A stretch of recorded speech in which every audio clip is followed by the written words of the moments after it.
అవును, నువ్వు మాట్లాడే ప్రతి మాట నా దేవుడు వింటాడు. అది మంచిదైనా చెడుదైనా ప్రతి మాటకు దేవుడి ఎదుట లెక్క చెప్పవలసిన అవసరం ఉన్నది. అందుకని నీ నోటి మాటలు జాగ్రత్తగా ఉండాలి. ఈ ప్రవర్తన జాగ్రత్తగా చూసుకోవాలి ప్రియులారా.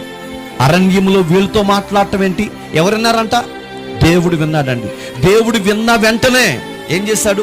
తాపకరములైనటువంటి సర్పములను దేవుడు పంపించేశాడండి. దేవునికి మహిమ కలుగును కాదు. ఏం పంపించాడండి? సర్పాలను పంపించాడు దేవుడు. ఆ సర్పములన్నీ కూడా ఎవరైతే దేవునికి వ్యతిరేకముగా మాట్లాడారో, మోషేకి వ్యతిరేకంగా మాట్లాడారో వారందరిని కరిచినాయి అంటండి. తాసుపాములండి. ఎవరిని కరిచినాయి? వచ్చి మోషేకి వ్యతిరేకంగా ఎవరైతే మాట్లాడారో, ఎవరైతే సనిగారో, ఎవరైతే దేవునికి వ్యతిరేకమైన మాటలు మాట్లాడటం ప్రారంభించారో వారి మీదకి వచ్చేసిన